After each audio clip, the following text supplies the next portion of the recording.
आपकी यात्रा सुखद हो किस प्रकार का वाक्य है? फिर से इसमें जो ऑप्शन आए हैं अर्थ के आधार पर वाक्य के भेद से आए हैं, ठीक है। और याद रखिएगा अर्थ के आधार पर वाक्य कितने भेद होते हैं? 8। उन्हीं में से क्वेश्चन पूछा गया कि आपकी यात्रा सुखद हो किस प्रकार का वाक्य हो सकता है। तो प्रश्नवाचक वाक्य का मतलब होता है क्वेश्चन करना। क्या है, आप खुश हैं? संकेत करना, संकेत देना, आप वहां चले जाएं, ठीक ना। इच्छावाचक यानी यही जो सेंटेंस लिखा ना, आपकी यात्रा सुखद हो, ये आपकी इच्छा है, तो इसका करेक्ट आंसर ये हो जाएगा। निषेधवाचक वाक्य में मना करना, ना कि आप बुरी आती है, जैसे तुम वहां मत जाना, ठीक ना, तो ये हो जाएगा निषेधवाचक वाक्य, ठीक है। तो ये करेक्ट आंसर यही होगा। तो एक क्वेश्चन इससे उठेगा, कंफर्म है। तो आप अर्थ के आधार पर और रचना के आधार पर वाक्य के प्रकार, उनके एक एग्जाम्पल अच्छे से कंप्लीटली पढ़ लें, ठीक है। अगला क्वेश्चन देखते हैं। शुद्ध वाक्य का चयन कीजिए। गुरु आ रहा है, बिल्कुल अभद्रपूर्ण वर्ड है। गुरु आ रहे हैं, भी गलत है। गुरु आ रहे हैं, आ रहे हो, ये भी गलत है। गुरु जी आ रहे हैं, ये बिल्कुल एक समझदार और शुद्ध शब्द है, इसको आप करेक्ट मानेंगे, ठीक है। बिल्कुल समझदारी से पढ़ें और फिर ऑप्शन को चूज करें। महिला शब्द का पर्यायवाची शब्द कौन सा होगा? तो ये स्त्री होगा, ठीक है। सीता नहीं होगा, अचर भी नहीं होगा। अचर मतलब जैसे एक्स वाई जेड, इनको अचर बोलते हैं, ठीक है। ये वेरिएबल लिया गया। पूजा नहीं होगा। अगला क्वेश्चन देखते हैं।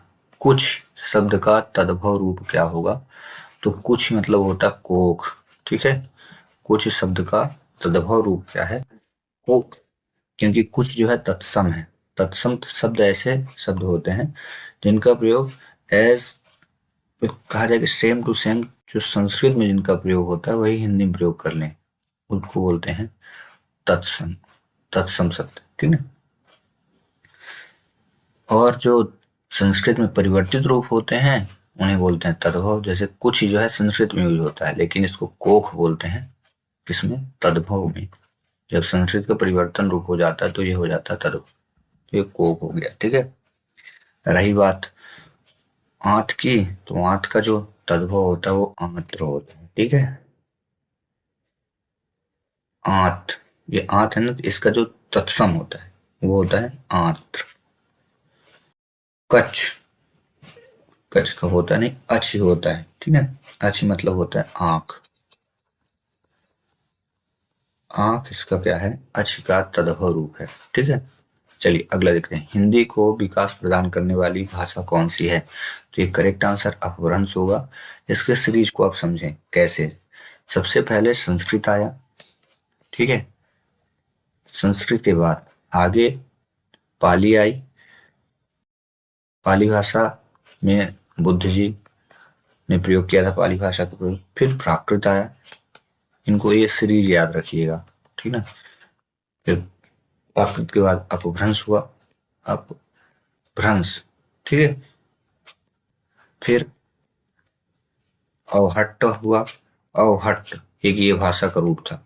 और इसके बाद हिंदी भाषा का प्रयोग किया गया। सबसे पहले संस्कृत भाषा ने ये जो अपनी भाषा, मेन भाषा थी संस्कृत थी, ठीक है। उसके बाद पाली, फिर प्राकृत, अपभ्रंश, फिर अवहट्ट, फिर हिंदी। बट यहाँ पे देखो पाली यूज हुआ है, पाली क्रमांक किसमें है? सेकंड पे है, इसको हमने यूज नहीं किया।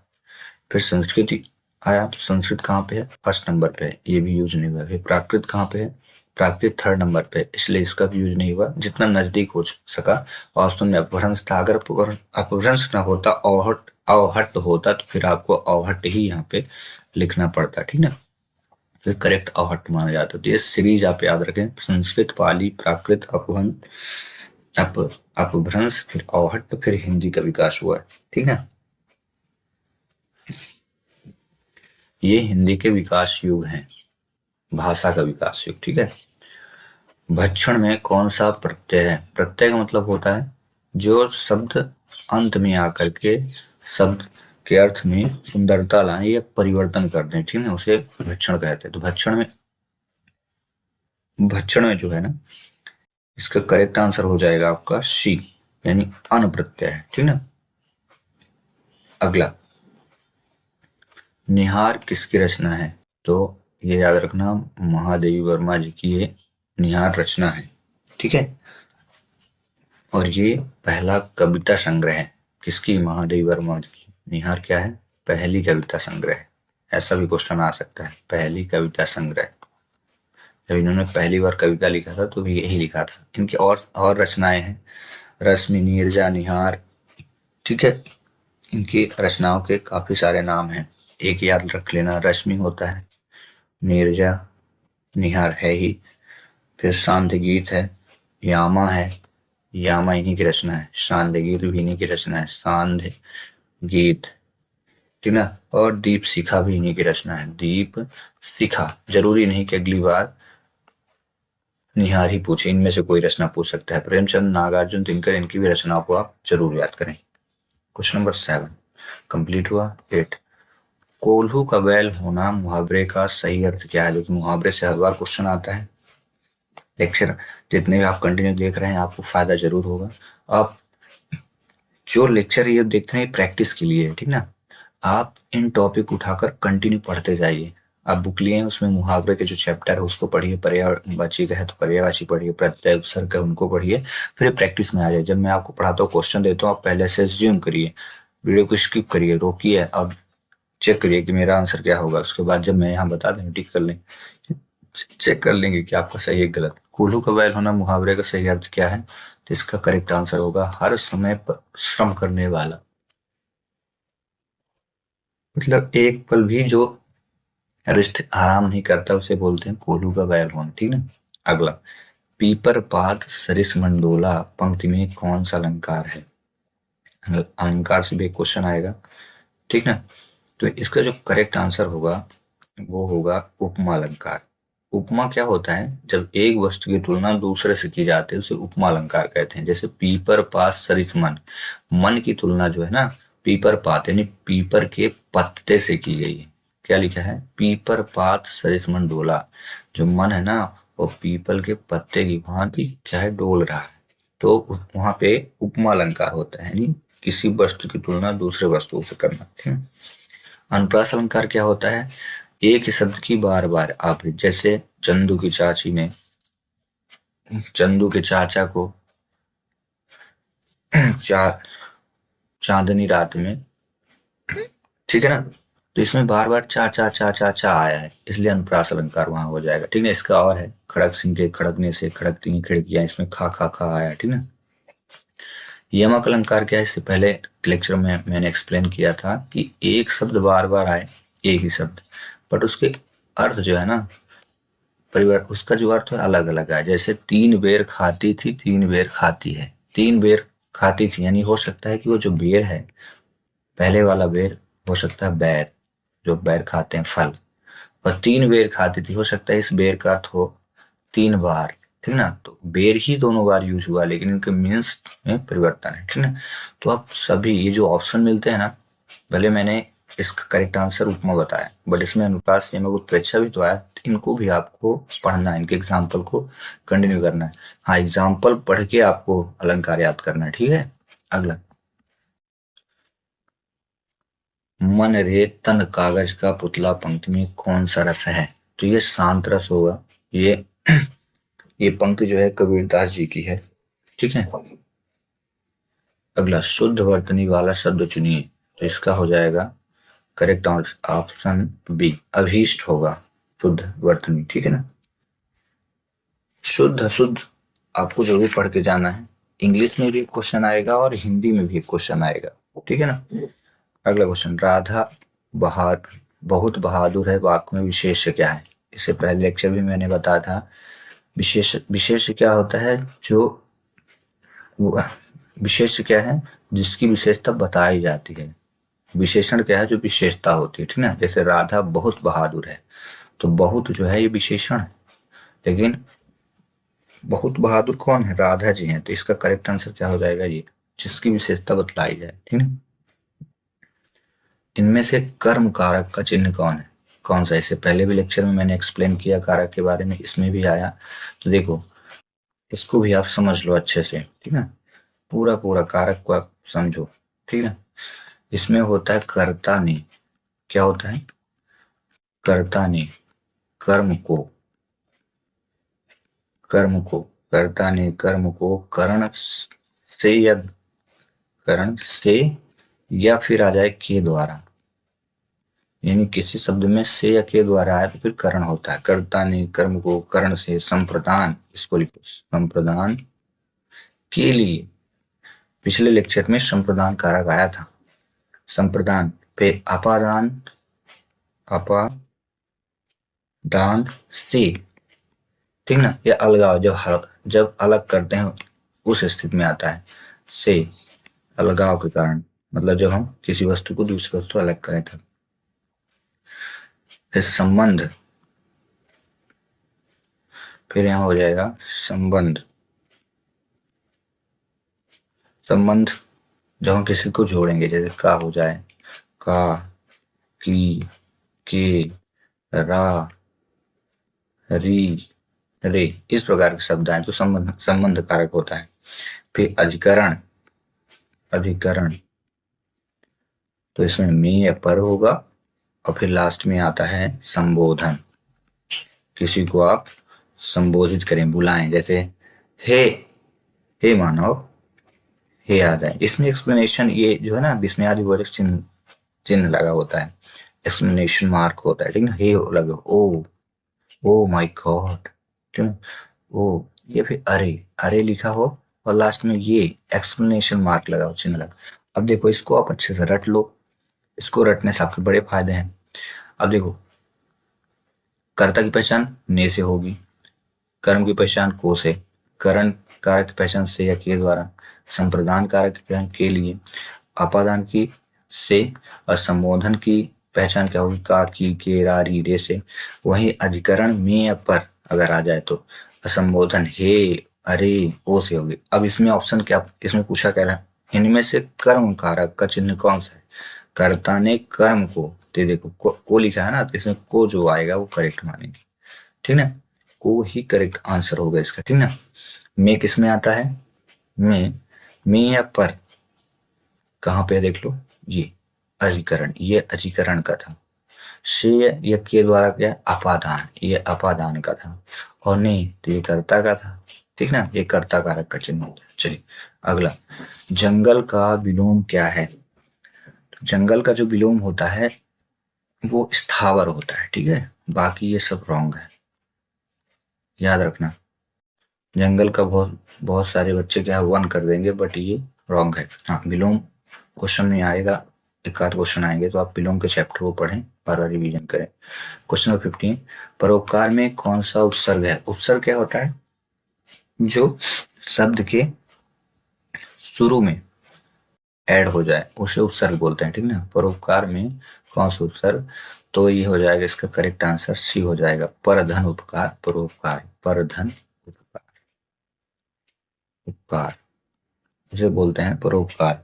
परोपकार का अर्थ होता है कि दूसरों की भलाई करना, उसे परोपकार बोलते हैं, ठीक ना। चलिए अगला क्वेश्चन करते हैं। अब हम इंग्लिश के 15 क्वेश्चन करेंगे। Laugh is there sleeps mean, laugh is there, idiom and phrases में से एक क्वेश्चन आएगा। इसका अर्थ क्या होता है, laugh quietly eight other mistake. जब किसी की गलती हो जाए ना तो बड़ी शांति पूर्वक जब हम हंसते हैं ना तो उसको बोलते हैं लाफ इन देयर स्लीप्स, ठीक है। अगला क्वेश्चन, द वर्ड IPILLNISECAD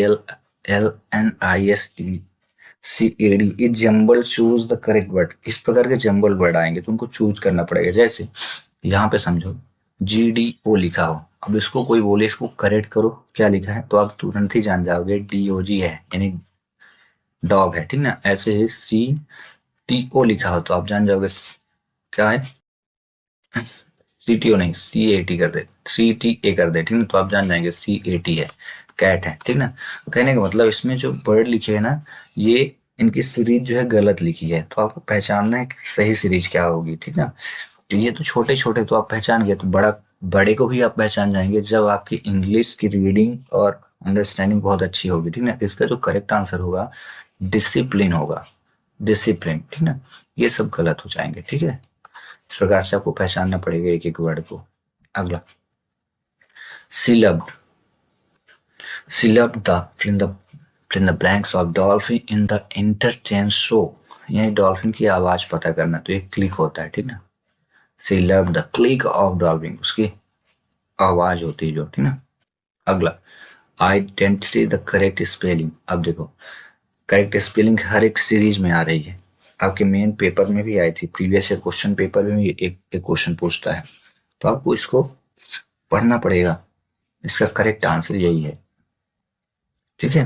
अगला, question number 20, he is senior. अब देखो, ये लेक्चर सन 2014 के पेपर में भी इस प्रकार क्वेश्चन आया, 2022-23 के भी मैंने लेक्चर अपलोड किया, उसमें भी आया, 23-24 में भी एक क्वेश्चन इससे डिग्री से पूछता है और इसी प्रकार की डिग्री से पूछता है। ही इज सीनियर, और यहाँ होगा टू मी, रटो, सीनियर, जूनियर, इंफीरियर, सुपीरियर, ठीक ना।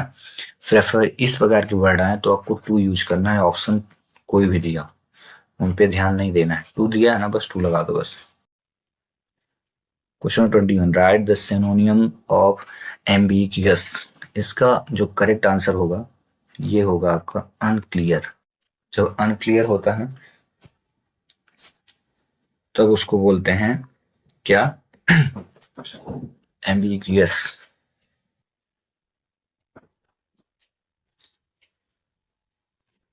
अगला क्वेश्चन देखते हैं, ठीक है।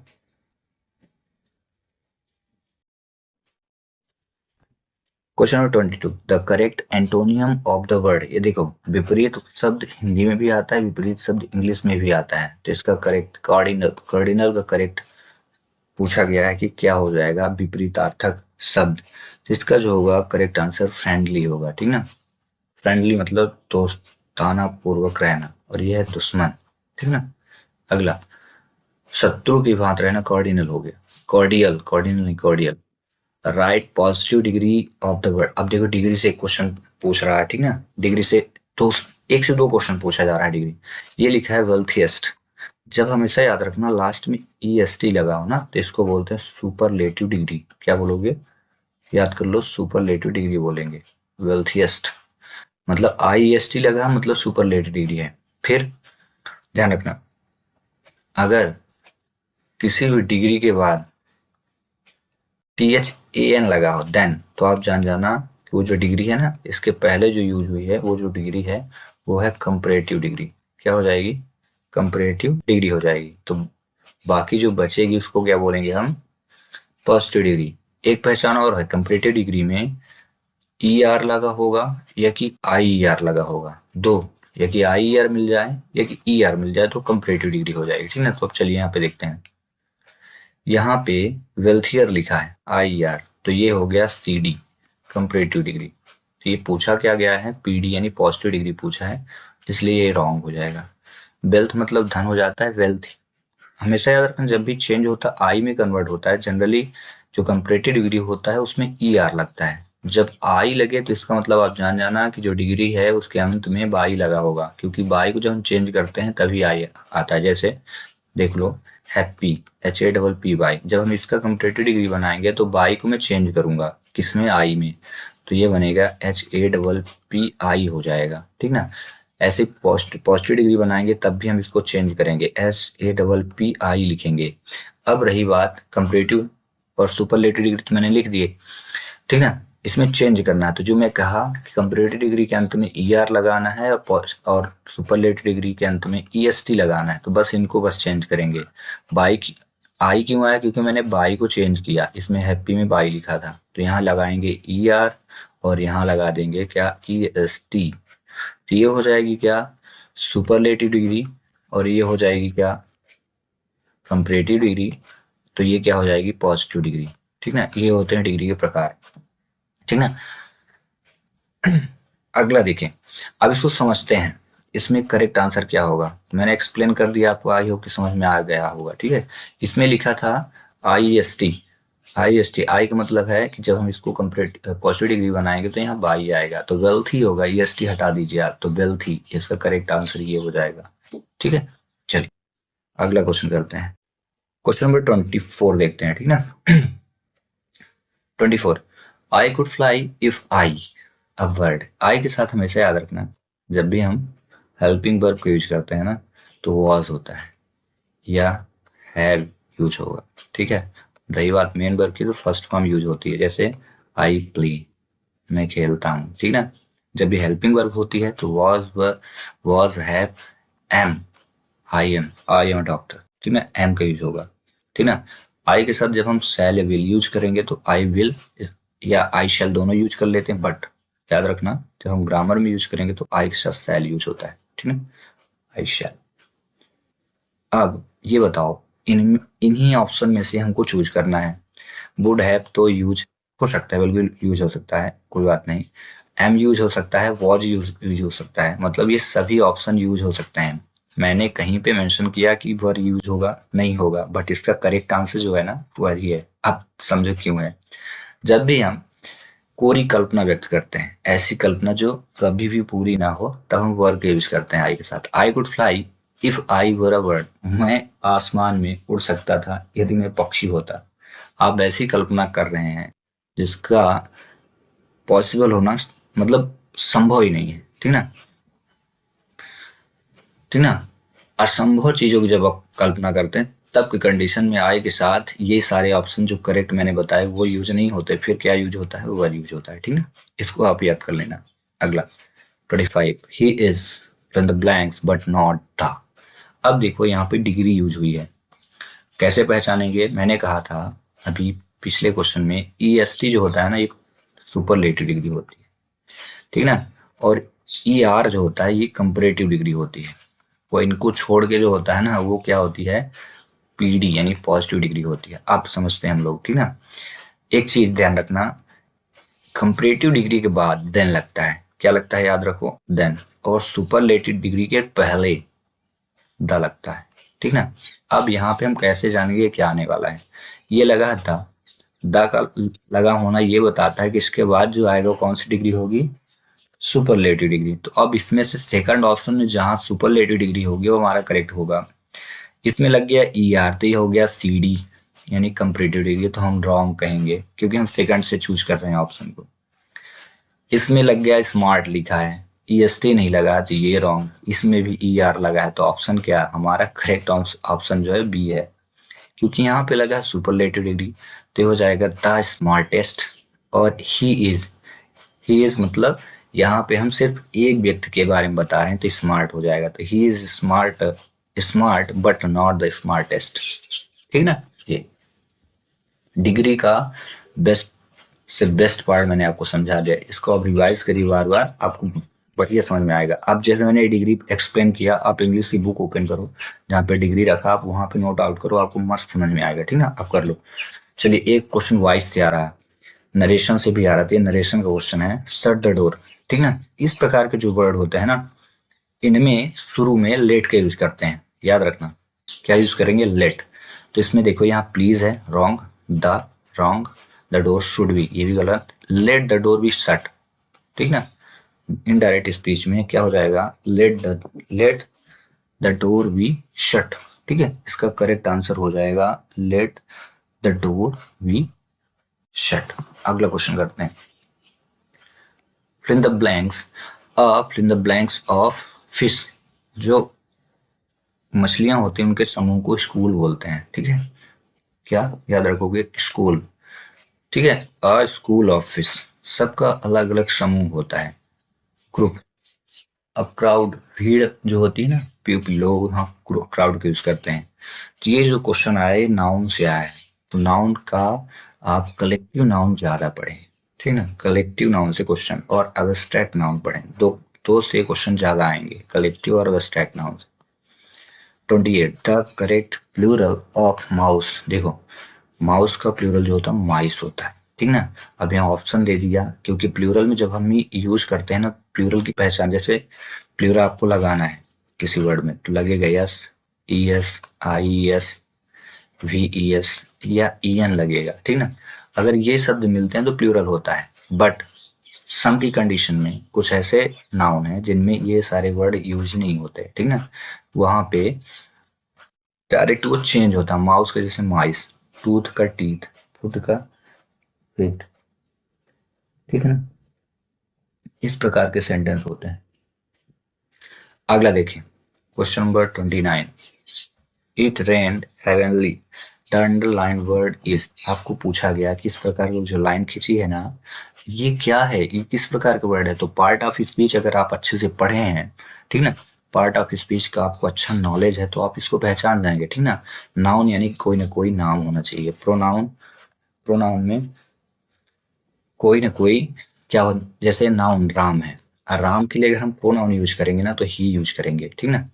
प्रिया, प्रिया एक नाउन है, अगर नाउन है इसके लिए प्रोनाउन यूज करेंगे तो हम शी यूज करेंगे। याद रखना, नाउन के स्थान पे हम प्रोनाउन यूज करते हैं, ठीक है। जैसे जैसे मैं हूँ, मेरे लिए जो प्रोनाउन यूज होगा आई यूज होगा, ठीक है, इस प्रकार से। तो ये नाउन प्रोनाउन समझ में आ गया। अब आते हैं एडवर्ब और एडजेक्टिव, ठीक ना। तो यहाँ पे हेवनली जो है ये एडवर्ब है, ठीक ना। एडजेक्टिव में क्वालिटी बताते हैं, हम किसी न किसी गुण बताएंगे, जैसे ब्लैक हो गया, मोटा हो गया, फैट गया तो उसको पतला हो गया, ठीक ना। यहाँ एडजेक्टिव क्या होता है, गुणों गुण दोषों के बारे में बताते हैं। और ये हो गया एडवर्ब जो वर्ब की विशेषता बतलाए, ठीक है। इट रेन्ड हेवली यानी यहाँ वर्षा की विशेषता क्या है, बहुत तेजी से हो रही बारिश, ठीक ना। तो जब हम वर्ब की विशेषता बतलाते हैं तो वहाँ एडवर्ब आता है। तो करेक्ट आंसर क्या हो जाएगा, एडवर्ब। और एडवर्ब को आप पहचान एल वाई से कर सकते हैं, अगर एल वाई लगाओ तो एडवर्ब आता है, ठीक है, उसे एडवर्ब कहते हैं। चलिए इंग्लिश का हम लास्ट क्वेश्चन करते हैं। The poem the proof tell us, ठीक ना। इसका करेक्ट आंसर क्या होगा, तो इसका करेक्ट आंसर होगा value of generously generosity and courtesy, ठीक ना। इस प्रकार इंग्लिश के 15 क्वेश्चन हुए पर हिंदी के 15 क्वेश्चन, ठीक ना, हुए कंप्लीट। अब हम आगे क्वेश्चन को कंटिन्यू करते हैं। क्वेश्चन नंबर 31, मध्य चिली की जलवायु है, मतलब पूछा जा रहा है कि मध्य चिली की जलवायु किस प्रकार है। तो इसको आप याद रखें, भूमध्य सागरीय है, ठीक है। वहीं क्वेश्चन नंबर 32, पृथ्वी दिवस कब मनाया जाता है। तो इसको आपको याद रखना है, 22 अप्रैल को पृथ्वी दिवस मनाया जाता है, ठीक है ना। अब अगला क्वेश्चन नंबर 33, तापी नदी का उद्गम कहाँ से हुआ है। तो तापी नदी का उद्गम आपको याद रखना है, सतपुड़ा पर्वत से हुआ है। गुरुत्वाकर्षण की खोज किसने किया था। तो इसको आपको याद रखना है, न्यूटन ने। गुरुत्वाकर्षण वेरी इंपॉर्टेंट क्वेश्चन है, फेमस क्वेश्चन है, ठीक ना। अलास्का की धारा है, मतलब अलास्का की धारा किस प्रकार की है, गर्म है, ठंड है। तो आपको याद रखना है गर्म है, ठीक है। 36, विश्व की सबसे लंबी पर्वतमाला कौन सी है। तो इसको आपको याद रखना है एंडीज, ठीक है, एंडीज पर्वतमाला। वहीं सबसे ऊंची चोटी जो होती है माउंट एवरेस्ट कहते हैं, ये पर्वतमाला है, ठीक है। मध्य प्रदेश के ऐश्वर्य प्रताप सिंह तोमर का संबंध किस खेल से है। तो आपको याद रखना है निशानेबाजी से। भारत के पहले स्वदेशी विमान वाहक पोत का नाम क्या था, ठीक है। तो इसका नाम था विक्रांत, ठीक है। वहीं अगले क्वेश्चन पे हम लोग चलते हैं। आपको बताना है कि सन्यासी विद्रोह का संबंध किससे है। तो इसको आपको याद रखना, बंगाल, बंगाल में सन्यासी विद्रोह हुआ था, ठीक है। वहीं लाल क्रांति का संबंध, इससे पहले वाला जो लेक्चर था उसमें पूछा गया था कि गोल क्रांति क्या थी। अब यहाँ पूछ लिया है लाल क्रांति। लाल क्या होता है, टमाटर होता है, ठीक ना। तो लाल क्रांति किस लिए चलाई गई थी, टमाटर के लिए, ठीक ना। इसको आप याद कर लेना ना। ये एक चीज और याद कर लेना कि टमाटर और मांस दोनों के लिए लाल क्रांति को चलाया गया था, ठीक ना। वहीं गोल क्रांति आलू के लिए है, ठीक ना। इस चीज को याद रखना, गोल क्रांति किसके लिए है, आलू के लिए। एवं पीली क्रांति जो होती है सरसों के लिए। पीली क्रांति किसके लिए, सरसों के लिए होती है। और अंडे के लिए रजत क्रांति होती है, रजत क्रांति, इनको याद रखना, रिवोल्यूशन बोलते हैं इनको, ठीक है। स्वतंत्र प्रेस को प्रजातंत्र का कौन सा स्तंभ माना जाता है, ठीक है। इसमें पूछा जा रहा कि स्वतंत्र प्रेस को प्रजातंत्र का कौन सा स्तंभ माना जाता है। तो इसको आप याद कर लेना, चौथा स्तंभ माना जाता है, ठीक है। भारत का उपराष्ट्रपति होता है, जिसको आप रट लेना, राज्यसभा का जो प्रदेश सभापति होते हैं ना, उन्हें क्या बोलते हैं, भारत का उपराष्ट्रपति। यूनिसेफ के कार्य हैं, आपको बताना है कि कौन कौन से कार्य यूनिसेफ के अंतर्गत आते हैं। स्वास्थ्य, शिक्षा, पोषण, ये सभी में आप टिक करना, मतलब करेक्ट आंसर ये होगा। सभी जो कार्य हैं वो सब यूनिसेफ के अंतर्गत ही आते हैं। 44, कृषि भारत की अर्थव्यवस्था का आधार है, इसके अंतर्गत निम्नलिखित में कौन सा शामिल नहीं है, ठीक है ना। मतलब कृषि के अंतर्गत क्या नहीं आता, बाड़ी, मत्स्य पालन, पशुपालन, ये सब कृषि के अंतर्गत आते हैं। विनिर्माण करना एक कृषि का हिस्सा नहीं है। अगला, ये क्वेश्चन काफी लेक्चरों में देखा गया और काफी जो प्रीवियस ईयर क्वेश्चन पेपर मैंने देखे उनमें भी है, चिपको आंदोलन का संबंध किससे था, ठीक ना। तो ये वृक्षों से था। सुंदरलाल बहुगुणा और अमृता बिश्नोई के लीडरशिप में ये हुआ था। मई 46 वन परिस्थिति तंत्र में हिरण होते हैं, तो हिरणों को किस में रखा गया है, तो इसको आप याद रखना, प्राथमिक उपभोक्ता जो होता है ना, इसमें हिरण को रखा गया है। वैसे उपभोक्ता की बात करें तो खाद्य श्रृंखला के ये सभी उपभोक्ता हैं के अंतर्गत आते, प्राथमिक, द्वितीयक, तृतीयक, ठीक है। डूरंड कप का संबंध किस खेल से है, तो इसको आप याद रखना, फुटबॉल से, ठीक ना। जैसे एशिया कप का संबंध किससे, क्रिकेट से होता है, उसी प्रकार डूरंड कप का संबंध किससे है, तो आपको रिकॉल कर लेना, रिमेंबर कर लेना है किससे होता है, फुटबॉल से। अगला, वनों की अधिक कटाई के परिणाम स्वरूप होते हैं, मतलब यदि आप वनों की अत्यधिक मात्रा में कटाई कर दें तो उसका रिजल्ट क्या आएगा, तो आपको इसको याद रखिएगा, लघु वर्षा होगी। अत्यधिक अगर वन कट जाएंगे तो वर्षा में कमी आएगी। अब लघु वर्षा भी हो सकती है, अत्यधिक वर्षा भी हो सकती है, ये भी याद रखना, ठीक ना।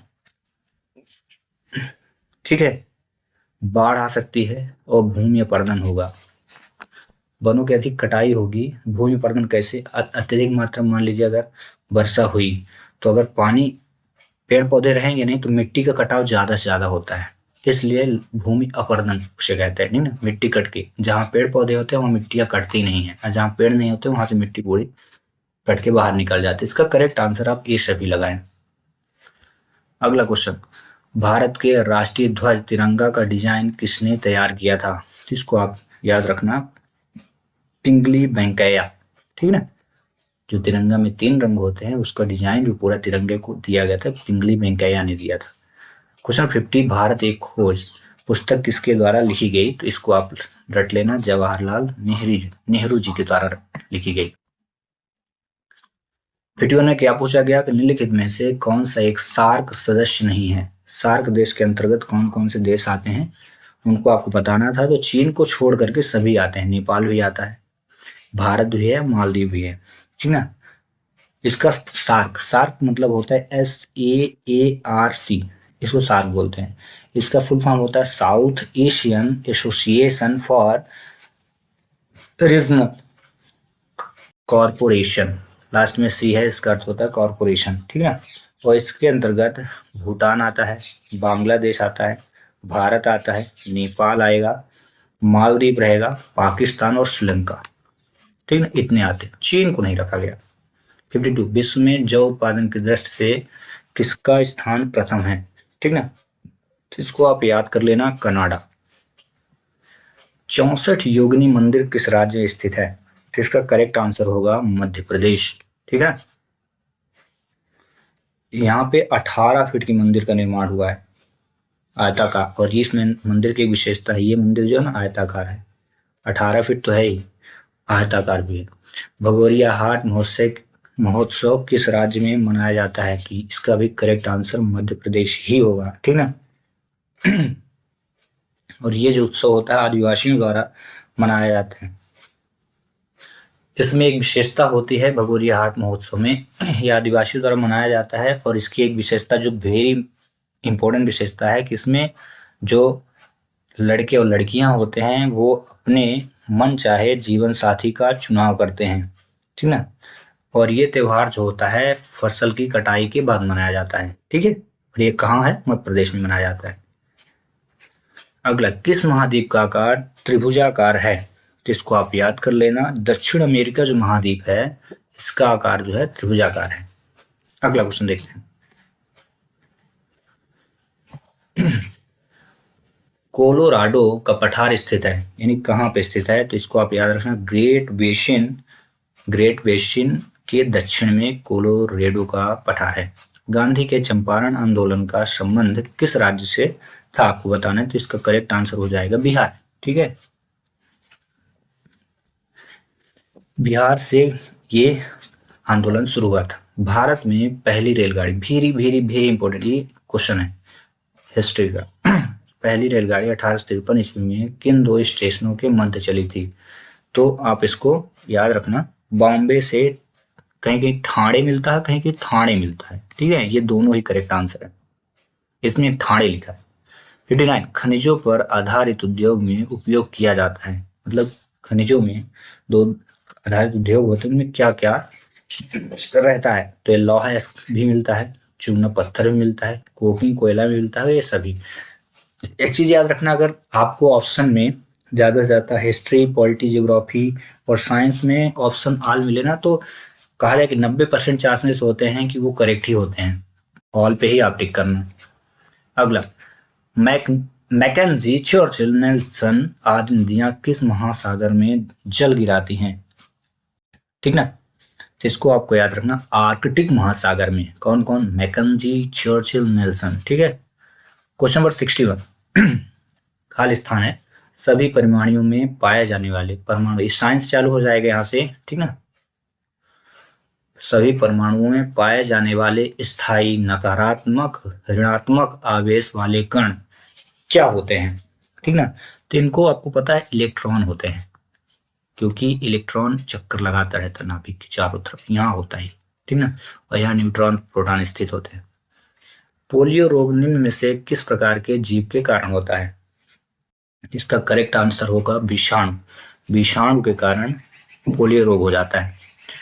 चाल, इसको इंग्लिश में बोलते हैं speed. What is the unit of speed, यानी चाल की एसआई इकाई क्या है? तो इसका जो इकाई होती है मीटर प्रति सेकंड होती है और किलोमीटर प्रति घंटा होती है, दोनों। बट यहाँ पे करेक्ट आंसर हम चूज करेंगे मीटर पर सेकंड। चाल की एसआई यूनिट मीटर पर सेकंड होती है, ठीक है। किलोमीटर पर आवर भी दिया है, बट यहाँ पे आप मीटर पर सेकंड ही चूज करेंगे, ठीक है। विज्ञान की आवर्त सारणी में H किस रासायनिक तत्व का प्रतीक है? मतलब आपको आवर्त सारणी में जितने भी एलिमेंट होते हैं उनके सिंबल भी याद करने पड़ेंगे, जैसे H हो गया, N हो गया, Ne हो गया, इनको क्या बोलते हैं? तो H को हाइड्रोजन बोलते हैं, N को नाइट्रोजन और He को हीलियम बोलते हैं, ठीक ना। तो हीलियम का सिंबल जो है He है। होल्मियम लिखा है ये, ठीक ना, हाइड्रोजन गैस। यहाँ कैपिटल जो H है ये हाइड्रोजन कहलाएगा, ठीक ना। आपका करेक्ट आंसर यही होगा। इसकी परमाणु संख्या भी याद कर लें, किसकी? हाइड्रोजन की। हाइड्रोजन की परमाणु संख्या 1 होती है और द्रव्यमान संख्या भी 1 ही होती है, ठीक है। टीनिया सोलियम फीताकृमि परजीवी के रूप में जाना जाता है, ठीक ना। तो इसका करेक्ट आंसर लिखेंगे मनुष्य की आंत में ये परजीवी पाया जाता है। 65 कंपनशील रज्जु के व्यवहार का अध्ययन करने के लिए किस उपकरण का उपयोग किया जाता है? ठीक ना, तो इसका करेक्ट आंसर हो जाएगा कंपनशील के लिए आपका सोनोमीटर, ठीक है। इसका करेक्ट आंसर आपको याद रखना है सोनोमीटर। वहीं खाद्य परिरक्षक के रूप में सबसे अधिक प्रयोग किया जाने वाला पदार्थ क्या होता है? तो ये हो जाएगा आपका बेंजोइक अम्ल का सोडियम लवण। अगला क्वेश्चन 68 निम्नलिखित में से कौन सा कोशिका अंगक सेल ऑर्गेनेल आत्महत्या की थैली सुसाइड बैग के रूप में जाना जाता है? जिसका करेक्ट आंसर जो होगा वो हो जाएगा सी, लैनकाय, ठीक है ना। लैनकाय का एक और नाम होता है लाइसोसोम, जो सबसे ज्यादा प्रचलित वर्ड है, लाइसोसोम। अगर लाइसोसोम होता तो मे भी आप जल्दी जान जाते, ठीक है। अगला, अवतल दर्पण द्वारा पर्दे पर बनने वाले प्रतिबिंब को क्या कहते हैं? तो इसका करेक्ट आंसर होगा, यहाँ पे दिया नहीं है, ठीक है ना। तो इसका आप यहाँ पे जो प्रतिबिंब बनता है वास्तविक और बड़ा बनता है, तो यहाँ उल्टा दिया है, आभासी बना दिया है, ये गलत है। इनमें से आप कोई नहीं चूज करेंगे। अगर यहाँ दिया होता वास्तविक और बड़ा तब आप चूज करते। क्वेश्चन नंबर 70 निम्नलिखित में से कौन सा कार्बन का एक रूप नहीं है? ठीक है, तो ये हेमेटाइट कार्बन का रूप नहीं है, बाकी है काजल में भी कार्बन होता है, ग्रेफाइट में भी कार्बन होता है और चारकोल में कार्बन होता है, बस हेमेटाइट में नहीं होता। ठीक है ना। 71, अत्यधिक वनोन्मूलन का सबसे अधिक खतरनाक प्रभाव किस पे होगा। ठीक है ना। तो इसका करेक्ट आंसर आप जंगली जानवरों के निवास स्थलों का नाश हो जाएगा। अत्यधिक मात्रा में अगर वन कट जाएंगे तो जो जंगली जानवर हैं उनका घर द्वार तो फिर खत्म हो जाएगा, तो कहाँ निवास करेंगे, फिर आपके पास आएंगे। ठीक ना। इसलिए जंगल को कोशिश करना चाहिए कि उनका रख रखाव किया जाए, बचाव किया जाए। ठीक है। अगला 72, वर्णांधता का दोष किस लेंस के प्रयोग द्वारा दूर किया जा सकता है। ठीक है। तो ये वर्णांधता में ये एक तो अनुवांशिक विकार होता है। ठीक ना। और अनुवांशिक विकार होने के कारण अगर किसी को वर्णांधता है तो कोई ऐसा लेंस बना ही नहीं कि इसको उस लेंस से ठीक किया जा सके। ठीक ना। इसलिए इसमें ना तो अवतल लेंस होगा, ना सिलेंडरी लेंस होगा और ना ही उत्तल लेंस होगा। करेक्ट आंसर ये डी होगा। ठीक है। इसमें व्यक्ति क्या होता है, कुछ रंग दिए जाते हैं जैसे लाल तथा हरे रंग। अगर लाल और हरे रंग को मिक्स किया जाता है पहचान ही नहीं पाते। आप लाल इनके पास रखें तो नहीं पहचान पाएंगे, हरे रंग को मिक्स कर दें तो बिल्कुल नहीं जानेंगे कौन सा रंग है ये। इनमें विभेद नहीं मतलब ये आइडेंटिफाई नहीं कर पाते हैं कि लाल रंग है कि हरा रंग है वर्णांधता में। और यक्स लिंग गुण सूत्र के प्रभाव के विकारों के कारण ये होता है। वही 73 देखिए, निम्न में से कौन सी धातु हवा में नम कार्बन डाइऑक्साइड के साथ अभिक्रिया करती है और धीरे धीरे अपनी चमकदार भूरी सतह को खो देती है और हरे रंग का कोट या आवरण प्राप्त करती है। तो इसका करेक्ट आंसर हो जाएगा तांबा। ठीक है। एल्कोहली किण्वन किया जाता है तो ये खमीरिया यीस्ट द्वारा होता है। 75, निम्नलिखित में से किस तत्व की विद्युत चालकता अधिकतम होती है। ठीक ना। तो इसका करेक्ट आंसर होगा चांदी। इसकी विद्युत चालकता सबसे ज्यादा होती है। ये जो एलिमेंट दिया ना इनमें, वहीं 76, शुष्क पाउडर अग्निशामक में होता है। ठीक है। तो बालू और सोडियम में, इसका करेक्ट आंसर आप लिखेंगे बालू और सोडियम बाइकार्बोनेट में शुष्क पाउडर मिलाया जाता है अग्निशामक के रूप में उपयोग करने के लिए। मनुष्य की जिह्वा जिसे जीभ कहते हैं, किस क्षेत्र तक कड़वाहट की संवेदना सीमित रहती है। आपको बताना है कि कहाँ पे या कितनी क्षेत्र पे, किन किनारों पर या किस भाग पर मनुष्य के जीभ में कड़वाहट आइडेंटिफाई किया जाता है, नहीं पहचाना जाता है। ठीक है ना। तो यहाँ पिछला भाग जो होता है जीभ का, वहां पे पता चलता है कि वस्तु कड़वी है कि नहीं। ठीक ना। अगला कड़वे स्वाद के लिए, और ध्यान रखना अगला जो भाग होता है ना, जैसे आप जीभ के अगले भाग में लिखेंगे तो ये मीठे की पहचान कराता है। ठीक ना। अगले भाग पे मीठे पर, और किनारे, जीभ के किनारे वाले भाग पे ये पता चलता है कि वस्तु नमकीन है कि नहीं।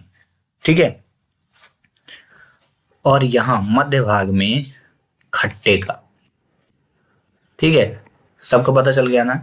जीभ के सभी भाग, अगला भाग क्या होगा, मीठा बताएगा। जीभ का जो अगला भाग होगा वो मीठा बताएगा।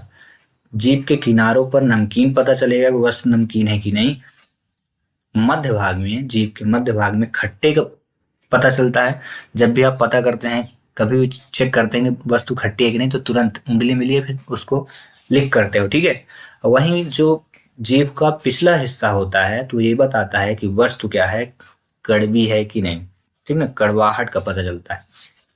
क्वेश्चन नंबर 78, यदि कोई दंड चुंबक दो बराबर हिस्सों में काट दिया जाए तो प्रत्येक टुकड़े की ध्रुव शक्ति पर क्या प्रभाव पड़ेगा। तो इसका करेक्ट आंसर यथावत रहेगी। मतलब ध्रुव शक्ति का मतलब होता है कि चुंबक में नॉर्थ और साउथ पोल पाए जाते हैं, उत्तरी ध्रुव दक्षिण ध्रुव। ये बोला गया कि इसको अगर दो हिस्सों में तोड़ेंगे तो जानते हैं कोई परिवर्तन नहीं होगा। जैसे टूटा एक हिस्सा, ये बना तो फिर से नॉर्थ और साउथ फिर से कन्वर्ट हो जाएगा। 79, टेट्राएथिल लेड निम्नलिखित में से क्या है। ठीक है ना। ये है अपस्फोट रोधी यौगिक है। ठीक है ना। अगला क्वेश्चन देखते हैं। ये सबसे अच्छा स्फोटरोधी यौगिक होता है, ठीक ना। और इसका रासायनिक सूत्र अगर आप याद करना चाहें तो लिख लें CH3 CH2 का होल प्लस 4Pb। ये हमारी आकाशगंगा की आकृति किस प्रकार की है, तो इसको याद करना स्पाइरल है, ठीक ना। चलिए देखते हैं क्वेश्चन नंबर 81।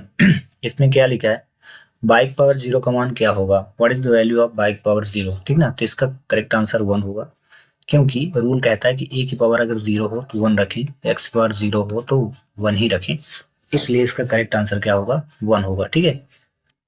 अगला क्वेश्चन देखते हैं। 82। इसी से मिलता जुलता एक क्वेश्चन मैं आपको दे देता हूँ, ए अपॉन बी की पावर अगर जीरो हो तो कितना होगा, इसका आंसर कमेंट्स करें। अगर अंडर रूट 3 की पावर जीरो हो तो इसका आंसर क्या होगा, ठीक है। आप इस दो क्वेश्चनों को करें, हम कर लेते हैं अगला क्वेश्चन। 150% का मान क्या होगा, तो इसका करेक्ट आंसर ध्यान रखना है, कैसे सॉल्व करेंगे, परसेंटेज हटाना है, डिवाइड में रखना है, और यहाँ प्यार से जीरो को काटना है। आपको 5 का टेबल आता हो तो 5 से दोनों को काट दें, 5 3 जा 5 2 जा, तो 3/2 इसका करेक्ट आंसर हो जाएगा, ठीक है। इससे मिलता जुलता एक क्वेश्चन मैं आपको देता हूँ, 140% की वैल्यू क्या होगी, 125% का मान क्या होगा, फाइंड आउट। इन क्वेश्चनों को आप करें। Question number 83, 1/x ratio 1/y ratio 1/z is equal to ratio 3 ratio 5 हो तो इनका मान क्या होगा। तो इसके लिए क्या करेंगे, इनको रेसिप्रोकल करेंगे, तो x/1 हो जाएगा, ठीक है, और y/1 हो जाएगा, और अनुपाते हो जाएगा z/1, ठीक है। इनको उल्टा कर दिया गया, ऐसे ही इनकी डिवाइड में 1 हमेशा रहता है, तो उल्टा होगा तो क्या हो जाएगा, 1/2 रेशियो 1/3, और रेशियो हो जाएगा 1/5। इसके बाद क्या करना है, जब इनका रेशियो फाइंड करना है तो ध्यान रखना, जब हम 2 का रेशियो फाइंड करेंगे मतलब x की वैल्यू ये कहलाएगी, y की है और z की है, तो ध्यान रखें एक एक चीज, जब हम x की वैल्यू फाइंड करेंगे तो इस नंबर को हम इग्नोर करेंगे और बाकी नंबर को इंटू करेंगे, तो 5 3 कितना हुआ, इनका इनका इंटू, तो 5 3 हो जाएगा 15, ठीक ना, 15 हुआ। तो x की वैल्यू आ गई, ऐसे y की निकालेंगे, ऐसे z। जब हम y की वैल्यू को सॉल्व करेंगे तो 3 को छोड़ देंगे और 2 और 5 की, तो 2 5 जो क्या हो जाएगा 10।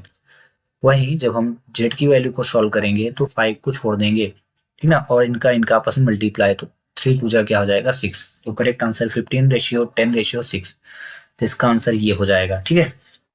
इन्हीं से मिलता जुलता एक क्वेश्चन दिया, 4:6:10 का मान क्या होगा, इसका आंसर कमेंट्स करें, ठीक है। वही क्वेश्चन नंबर 84, बहुत अच्छा क्वेश्चन है। बोला है कि यदि आपके पास प्रिंसिपल 25,000 रुपए हो और इसमें टाइम जो है 3 ईयर का दिया हो और रेट 12% हो, तो बताइए what is the compound interest यानी चक्रवृद्धि ब्याज क्या होगा। तो पहले तो आप यही याद कर लें कि CI कंपाउंड इंटरेस्ट यानी चक्रवृद्धि ब्याज का फार्मूला A-B होता है, ठीक है। साथ ही साथ ए को फाइंड करने के लिए A is equal P bracket 1 + R upon 100 की पावर n को अप्लाई किया जाता है, ठीक है। अब यहाँ पे जो भी वैल्यू दी है उनको देख लें, ये जो है ना, ये प्रिंसिपल है, ये n है, n का मान टाइम है, और ये जो है r की वैल्यू दी है, बस इसमें अप्लाई करिए और आंसर फाइंड करें। तो पहले हम a की वैल्यू को गेट करेंगे, a इज इक्वल लिखेंगे, इसके बाद ब्रैकेट p की वैल्यू 25,000 लिखिए, इसके बाद 1 + r की वैल्यू 12 है अपॉन 100 करिए, और n की जगह 3 रखना है, ठीक है। इसके बाद इसका 100 का इंटू करिए, तो 100 एकम 100 और 12 तो 112 हो जाएगा। 25,000 को आपको प्यार से लिखना है और 112 बटे करना है 100, 112 लिखना है, ठीक है। पावर 3 इनको काटे, अगर कटे तो काट देना, डिवाइड कर देना, तो 2 पंचे 10 2 छक्का 12, ठीक ना, या 2 पंचे 10 2 छक्का 12, यहाँ पे काटेंगे तो 50 आ जाएगा, फिर से अगर कटे तो काटिए, तो 28 हुआ और ये हो गया 25। अब यहाँ पे देखो 25,000 लिख देना पहले, इसके बाद यहाँ पे पावर दिख रही है 3, यानी इसको 3 बार लिखना पड़ेगा, तो 28/25 लिखना, एक बार और काम कर लेना, ऐसे ही एक बार और कर लेना। रीजन क्या है, क्योंकि पावर 3 है। इसके बाद जो भी वैल्यू कटे तो उनको डिवाइड जरूर अब करना, देखो 25 एकम 25 एक आया, ठीक है, 000 बच गए, फिर 25 एकम 25 और 25 चौको 100, 100 कटा 1 0 बच गया, ठीक है। फिर से 5 5 25 और 5 8 40 होता है, तो ये 8 आ गया, ठीक है। अब कोई वैल्यू यहाँ से डिवाइड नहीं होने वाली, तो आपको अगला काम क्या करना है, इन सभी नंबर का इंटू करना है, ठीक है, तो 28 का सभी के 28 इंटू 28 और इंटू कर लेना 28, ठीक ना। क्यों? क्योंकि यहाँ 1 2 3 टाइम्स दिया है इंटू, ठीक है। और एक नंबर और है 8, ठीक ना। अब 28 का 3 टाइम मल्टीप्लाई करने के बाद डिवाइड बाई 5 भी है और मल्टीप्लाई 8 को भी करना है, तो आपको यहाँ पे पहले मल्टीप्लाई 8 जरूर कर लेना। तो कितना आ जाएगा 175616। ये क्या है? ऊपर की वैल्यू, और इसमें 5 का डिवाइड आप करें तो आपको एक्चुअल वैल्यू पता चल जाएगी कि कितना आना है, ठीक है ना। तो एक्चुअल आएगा जब आप इसमें डिवाइड करेंगे 35,123.2, ठीक है ना। इसमें आप चाहें तो जीरो लगा सकते हैं, ठीक है। अब इतना आने के बाद, ठीक है, तो आप रखिए ये जो है अमाउंट की वैल्यू है, ध्यान ध्यान ये रखना अमाउंट कितना 35,123.20 आया। बट यहाँ पे फार्मूला बोला है कंपाउंड इंटरेस्ट कैसे फाइंड करेंगे, तो कंपाउंड इंटरेस्ट फाइंड करने के लिए आपको ए माइनस पी करना है, ठीक है। तो सी आई इज इक्वल करेंगे ए की वैल्यू 35,123.20 और माइनस करेंगे प्रिंसिपल 25,000। 25,000 को आप माइनस कर लीजिए उसमें जितना आया था, ठीक ना। तो जैसे ही आप 25,000 को माइनस करते हैं तो कितना आ जाएगा, ठीक है 321, ठीक है 123 और ये हो जाएगा 10। आपस में सब्ट्रैक्ट करें तो 10123 आंसर आएगा। तो इसके ऑप्शन को देखते हैं, ठीक ना। इसका ऑप्शन देखें, क्वेश्चन वही है, ठीक है। इसके ऑप्शन में पहला ही मिल गया, ये देखिए करेक्ट 10123.20। तो इसका करेक्ट आंसर ये हो जाएगा, ठीक ना। चलिए अगला क्वेश्चन है T5। इसमें बोला कि 298 माइनस 13 का स्क्वायर, 13 का स्क्वायर 169 है, माइनस 2 का क्यूब 8 होता है, इक्वल 11। और ये जो x की वैल्यू है ना इसको हम रख लेते हैं क्वेश्चन मार्क में, ठीक है। अब दोनों को सब्ट्रैक्ट कर दीजिए, देखिए कैसे 298 में, ठीक है। तो यहाँ पे 298 माइनस करेंगे 169, ठीक है। तो पहले माइनस कर दीजिए तो कितना 9 और 7 तो 2 आया 129 और यहाँ पे 8 आया, 8 को भी सब्ट्रैक्ट करिए तो 121 आया is equal question mark into 11। अब यहाँ पे 121 में 11 का डिवाइड कर दीजिए तो कितना आया 11, यानी क्वेश्चन मार्क की जगह जो आने वाली वैल्यू थी वो क्या थी 11 थी, ठीक ना। तो इस प्रकार इसका करेक्ट आंसर 11 होगा, ठीक है। अगला क्वेश्चन देखते हैं, बट इसी से मिलता जुलता एक क्वेश्चन मैं आपको दे देता हूँ। 498 माइनस 4 का cube minus 6 square is equal question mark कितना आएगा, इसको सॉल्व कर लिए। Very important question 86। दो पासे एक साथ फेंके जाते हैं, उन पर आने वाली संख्याओं का योग 12 होने की प्रायिकता। तो इसके लिए ध्यान रखना, जब दो पासे फेंके जाते हैं तो पहले में 1 1 बनेगा, दूसरे में 1 2, तीसरे में 1 3 बनेगा, 1 4, 1 5, 1 6, ये हो गया। ऐसे ही 2 1 बनेगा, 2 2 बनेगा, 2 3 बनेगा, फिर वही 2 2 4, 2 5, 2 6 ये बन जाएगा। ऐसे 3 1 बनेगा, फिर 3 2 बनेगा, ऐसे डैश डैश करके वहीं 3 6 तक, ठीक है। 4 1 बनेगा, 4 2 बनेगा, जो प्रोबेबिलिटी होंगी इस प्रकार से बनेगी 4 6 तक। 5 1 बनेगा, 5 2 बनेगा, 5 3 बनेगा, 5 4, 5 6, 5 6 तक जाएगा। इसमें लास्ट बनेगा 6 1 बनेगा, 6 2 बनेगा, 6 3 बनेगा, 6 4, 6 5 और 6 6 बनेगा, ठीक है। इस प्रकार के पेयर बनेंगे। तो आप यहाँ से काउंट करें तो 6 इधर और 6 इधर, टोटल कितना बने 36। तो इसको हम डिनोमिनेटर में रखेंगे। अब इसमें जो प्रोबेबिलिटी बोला है कितना आएगा, देखिए दो बोल रहा है कि इनको आपस में ऐड करिए दो पार्ट्सों को और आए 12। तो देखो इनको आपस में जोड़े, 1 1 2 होगा, 2 1 3 होगा, 3 1 4 होगा, 4 1 5 होगा, 5 1 6 होगा, 6 1 7, इनको जोड़ने पे 11 7 आ रहा है किसी पार्ट। लेकिन इकलौता एक नंबर ऐसा है जिसको जोड़ने पे 12 आएगा, वो है 6 और 6। एक ही ऐसा नंबर है ना, इसलिए 1/36 इसका करेक्ट आंसर होगा। आगे समझिए। चलिए अगला क्वेश्चन करते हैं 87। ठीक है, 87 क्वेश्चन में यदि बेलन की त्रिज्या 5 सेंटीमीटर और ऊंचाई 10 सेंटीमीटर हो तो बताइए बेलन का वक्रपृष्ठीय क्षेत्रफल यानी सीएसए और सिलेंडर फाइंड करना है यदि रेडियस आपके पास, रेडियस जो है वो 5 हो और हाइट जो है 10 हो। तो सीएसए ऑफ सिलेंडर का फार्मूला 2 पाई आर एच होता है। इसके बाद देखिए आंसर में पाई में वैल्यू को बोल रहा है, आंसर लाना है, यानी पाई की वैल्यू को आप हाथ नहीं लगाएं, पाई को एज इट इज रखें, आर की वैल्यू को 5 रख दें और हाइट 10 रखते हैं, इनका इंटू करें तो 2 5 जो 10 हो जाएगा और 10 से 10 का आपस में इंटू करिए 100 पाई आ जाएगा। ये करेक्ट आंसर, तो इसका करेक्ट आंसर 100 पाई होगा। ठीक है, आगे समझ में इसी से मिलता जुलता एक क्वेश्चन मैं देता हूँ, यहाँ 10 दे दिया रेडियस और हाइट दे दिया 12, तो इसका करेक्ट आंसर क्या होगा? सीएसए ऑफ सिलेंडर फाइंड करें। क्वेश्चन नंबर 88, कितनी राशि पर यानी प्रिंसिपल फाइंड करना है। जब इस प्रकार क्वेश्चन बोले तो आप समझ जाए कि प्रिंसिपल को बोल रहा है फाइंड करने। कितनी राशि पर 2 वर्ष, यानी ये आपके पास टाइम दिया है, R% पर साधारण ब्याज इतना हो जाएगा। सिंपल इंटरेस्ट, तो सिंपल इंटरेस्ट का आपको फार्मूला याद रखना है, वो क्या होता है P into R into T upon 100। अब सिंपल इंटरेस्ट बोला कितना R है, तो आप यहाँ R रख दीजिए। इसके बाद आपको क्या करना है, कितनी राशि बोला था यानी प्रिंसिपल नहीं दिया है, आर की जगह बोला है R% रखने को और टाइम 2 अपॉन में 100 कर देना। इसके बाद आर से आर डिवाइड कर देना तो यहाँ 1 बचेगा, इधर 1 क्योंकि आर से आर डिवाइड, 2 से 2 1 जा और 250 ये बच गया, तो 1/50 बचा, क्रॉस मल्टीप्लाई कर दीजिए तो 51 जा 50 इज इक्वल P, यानी प्रिंसिपल जो आएगा वो कितना होगा 50, तो इसका करेक्ट आंसर ये हो जाएगा। ठीक है, इसी से मिलता जुलता एक क्वेश्चन मैं दे देता हूँ, 2 वर्ष की जगह मैं 4% दे दिया हूँ। अगर आप इंटेलिजेंट है तो फाइंड करेंगे प्रिंसिपल क्या होगा। ठीक है,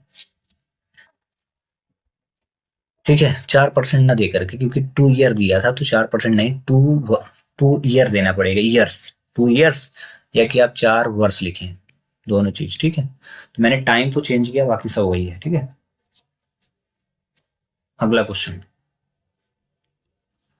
question number 89, x plus 1/x is equal, अगर 5 हो तो x square plus 1/x square की वैल्यू, तो इसको प्यार से हम सॉल्व करेंगे, बहुत प्यार से ऐसे लिखेंगे, 5 लिखेंगे। क्वेश्चन को गौर से देखें तो दोनों जो फाइंड करना उसमें स्क्वायर लगा है, लगा नहीं यहाँ पे, इसका मतलब यह है स्क्वायरिंग बोथ द साइड, दोनों पक्षों का हम वर्क करेंगे, एक्स प्लस 1/x की पावर 2 और इज इक्वल करेंगे 5 का स्क्वायर। देन इसके बाद क्या करिए, स्क्वायर करिए, तो एक्स का जब हम 2 बार मल्टीप्लाई करेंगे तो एक्स स्क्वायर आएगा, ऐसे ही 1 का स्क्वायर 1 और एक्स 1 स्क्वायर, प्लस तीनों को इंटू कर दीजिए तो 2x into 1/x is equal 25, ये रूल है। ए प्लस बी का होल स्क्वायर हमने लगा दिया यहाँ पे, जो क्या होता है A square plus B square plus 2ab। अब यहाँ से एक्स कट गया और हमें निकालना था 1/1 प्लस एक्स स्क्वायर की वैल्यू, तो 25 टू उधर चला गया तो माइनस, तो सब्ट्रैक्ट हुआ तो कितना है 23 आया, तो इसलिए इसका करेक्ट आंसर क्या होगा 23। इसी से मिलता जुलता एक क्वेश्चन मैं देता हूं कि x minus 1/x is equal, अगर 3 हो, कितना 3 हो, तो बताइए x square plus 1/x square की वैल्यू क्या हो सकती है। आप इसको सॉल्व करिए, तब तक हम कर लेते हैं question number 90। Question number 90, x square minus 3x minus 18 का फैक्टर क्या होगा। तो हम आपको बता देते हैं, x square minus 3x minus 18 लिखेंगे, इसके बाद प्यार से 18 को हम ऐसा टेबल लेंगे जिसका मल्टीप्लाई 18 हो, 2 नंबर लेंगे, तो 6 और 3 का इंटू 18 होता है, 9 और 2 का इंटू 18 होता है, 2 नंबर हम चूज करेंगे जिसका मल्टीप्लीकेशन 18 हो। उसके बाद एक काम हम ये करेंगे, इनको आपस में ऐड करेंगे, तो कितना 11 9, इधर एक बार प्लस कर दिया तो एक बार माइनस भी करेंगे, तो 9 में 2 गया 7 और 6 में 3 गया तो 3 आया। इतना करने के बाद आपको एक काम करना है, इनमें ये देखना है कि जो 3 है ना किस पे आ रहा, प्लस करने पे आ रहा कि माइनस करने पे। तो देखिए प्लस करने पे 11 आया 9 आया, ठीक ना, जबकि माइनस करने पे 7 आ रहा है और 3 आ रहा है, तो 3 किस में आ रहा है 6 और 3 पे। तो हमारा जो करेक्ट आंसर होगा या कि वो 6 होगा या कि 3 होगा, तो 4 इसमें है तो ये बाहर हो गया। अब इसको हम फैक्टर करेंगे, ठीक है, सब्ट्रैक्ट करने पे आ रहा है, तो हम यहाँ पे फैक्टर किस प्रकार से निकालेंगे देखना है, x square minus 6x plus 3x और माइनस 18 करेंगे, इसके बाद x को हम बाहर करेंगे, कॉमन लेंगे, तो ये हो जाएगा। ध्यान रखिए ये जो क्वेश्चन है 9.2 का क्वेश्चन है, यदि किसी बच्चे से एनसीईआरटी का चैप्टर 9 और 9.2 आ रहा है तो सही क्वेश्चन बन जाएगा। प्लस यहाँ 3 हम बाहर करेंगे तो x-6 हो जाएगा, तो x-6 और हो जाएगा x+3। ठीक है, इसके बाद जब इतना आप सॉल्व कर लें, ये कॉमन मैंने वैल्यू ले ली है, तो आपको ऑप्शन चेक करना है x-6 आ रहा क्या, तो कहीं भी x-6 नहीं दिख रहा।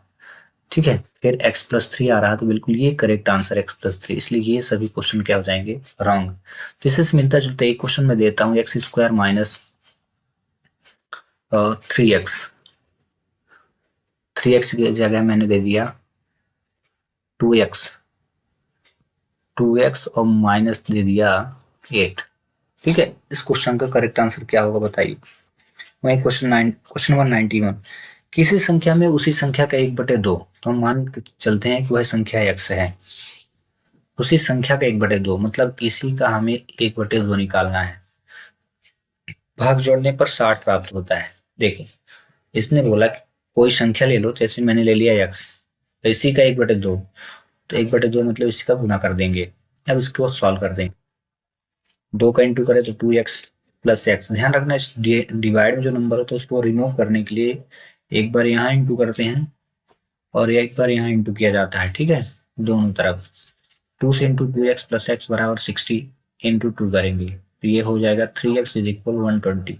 ठीक है, इसके बाद हम x की वैल्यू निकालेंगे तो x हो जाएगा 120 और ये है मल्टीप्लीकेशन में तो डिवाइड होगा, 3 से डिवाइड करें तो x होगा 40। तो करेक्ट आंसर इसका क्या आना चाहिए, 40। ठीक है, तो इससे से मिलता जुलता एक क्वेश्चन मैं आपको देता हूं। ठीक ना, यदि किसी संख्या में उसी संख्या का 1/4 भाग, 1/2 की जगह मैंने ले दिया 1/4 भाग अगर मिला दें तब 65 हो जाता है।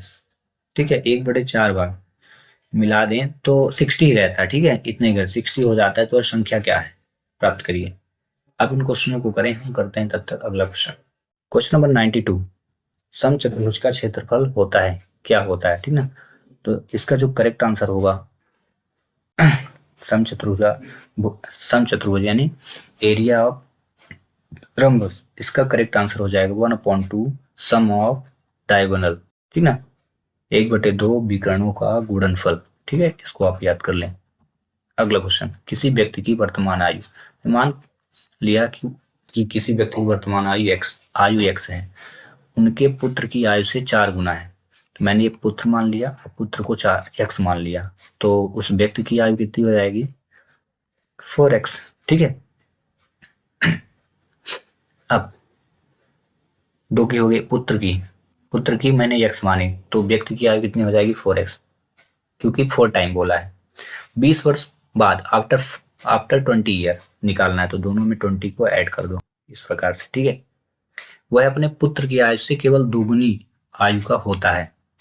20 वर्ष बाद जो है वो अपने पुत्र की आयु, ये पुत्र हुए, ये वो अपने पुत्र की आयु से दोगुनी का हो जाता है।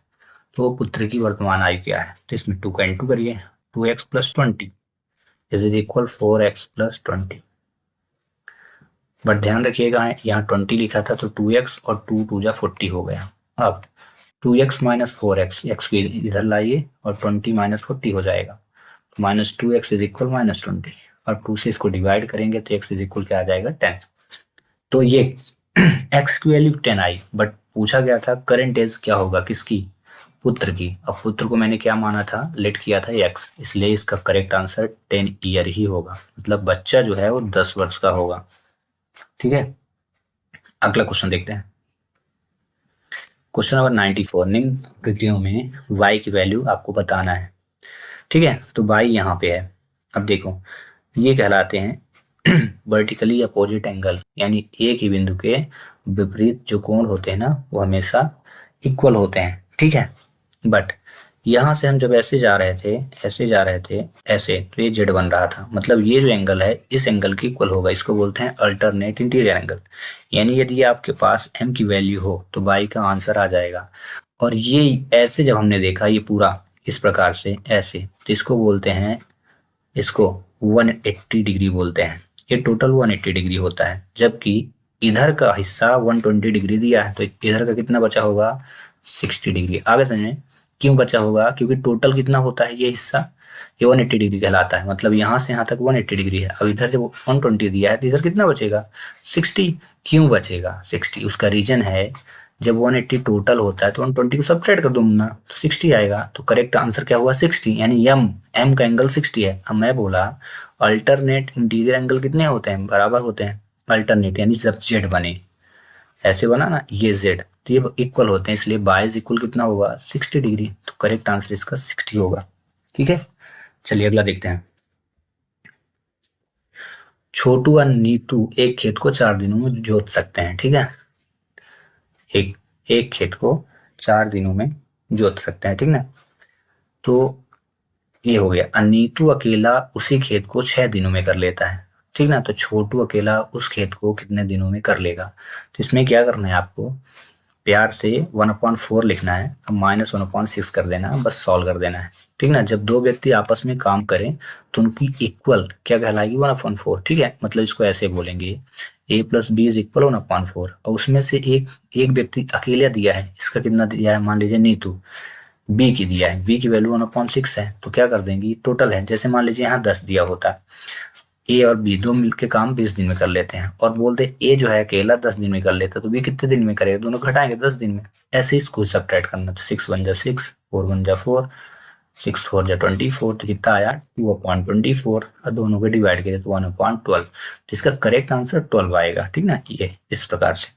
जिससे मिलता जुलता एक क्वेश्चन, छोटू और नीतू एक काम को 20 दिनों में करते हैं। नीतू अकेला उसी काम को अगर 5 दिन में करे तो छोटू उस काम को कितने दिन में करेगा, ठीक ना। इस प्रकार से आप निकाल लेना।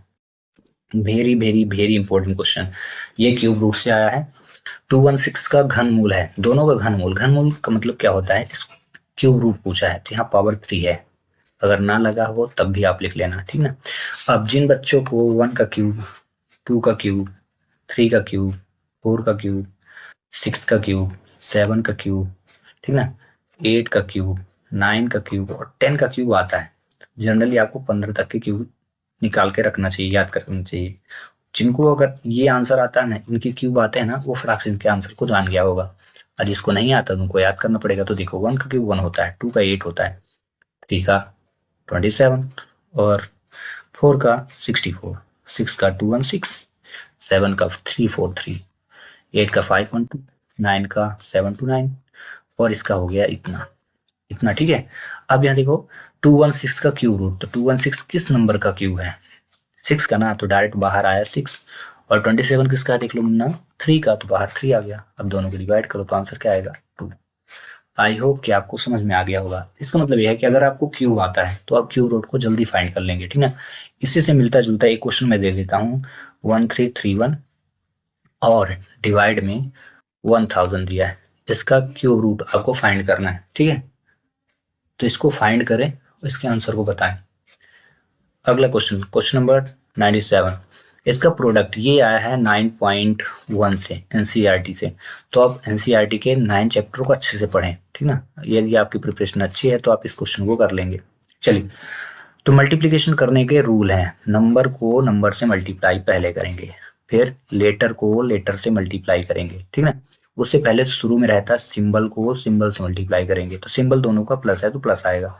अब नंबर को नंबर से, तो 9 × 5 = 45, तो सभी 45 लिखा। फिर लेटर को, तो x से x का इंटू, तो x की पावर 2, फिर बाई से बाई के इंटू, तो ये 3 हुआ, और 1 तो कितना हुआ, बाई की पावर 4 हुआ, मतलब 45 by square by x square by की पावर 4, 45 x स्क्वायर बाई की पावर 4, करेक्ट आंसर यही है।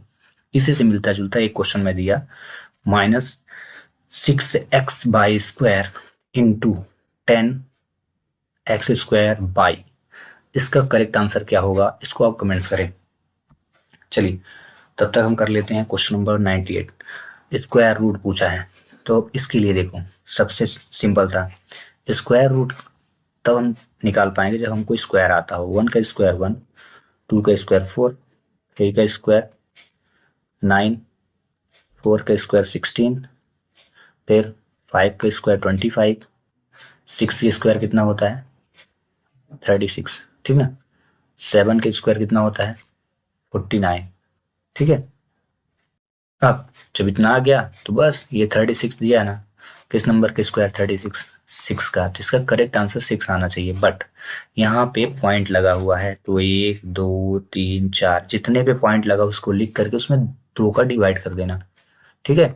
तो ये आया 2, मतलब इसका जो आंसर आएगा ना, 6 के बाद हम पॉइंट लगाएंगे 2 अंकों बाद, तो 1 अंक मैंने बढ़ाया तो 0 लगा लिया, ये दूसरा, तो 6 1 और 2 हुआ, यानी 0.06, 2 आया है मतलब 2 अंकों बाद पॉइंट लगेगा। तो सिर्फ हमारे पास 6 तो था ही, एक अंक, तो दूसरा अंक हम बनाएंगे 0 रख के, ठीक है। तो 0.06 है क्या, पहला ही ऑप्शन करेक्ट। इसी से मिलता जुलता एक क्वेश्चन मैं देता हूँ, 0.0144, इसका करेक्ट आंसर क्या होगा आप बताएं। क्वेश्चन नंबर 99, एक घड़ी जिसकी कीमत 250 रुपए है उसको 300 में बेच दिया, तो कितना प्रतिशत लाभ हुआ। तो क्या करेंगे, इसको पहले सब्ट्रैक्ट करो, लाभ कितने रुपए का हुआ, 30 रुपए, 30 रुपए का नहीं, 50 रुपए, ठीक है। 50 का लाभ हो गया। घड़ी की कीमत थी कितनी, 250 की, तो आप नीचे रखो 250 इंटू हमेशा 100 से कर देना, ठीक है। बस इतना करना, 0 से 0 काट देना, 5 एकम 5, 5 पचम 25, 5 से इसको काट दो, किसको, 100 को, तो ये 20 आएगा। तो करेक्ट आंसर कितना हो जाएगा, 20%, ठीक है।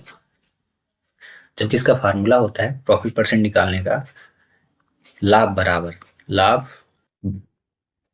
परसेंट इज इक्वल टू, यानी लाभ प्रतिशत बराबर लाभ गुणे 100 बटे क्रय मूल्य, ये होता है, ठीक है।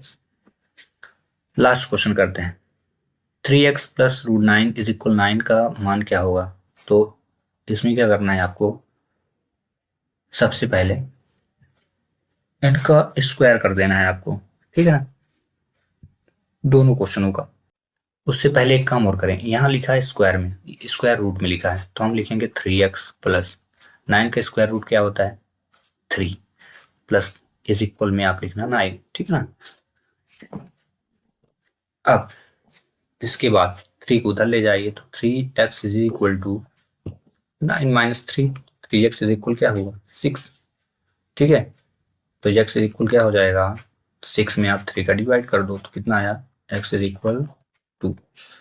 इसका करेक्ट आंसर हो जाएगा ये, ठीक है। इसी से मिलता जुलता एक क्वेश्चन मैं और दे देता हूँ, ठीक है। 4x plus under root 4 is equal to 16। एक क्वेश्चन और, 5x plus under root 16 is equal to 25। इसका करेक्ट आंसर क्या आएगा, ठीक है।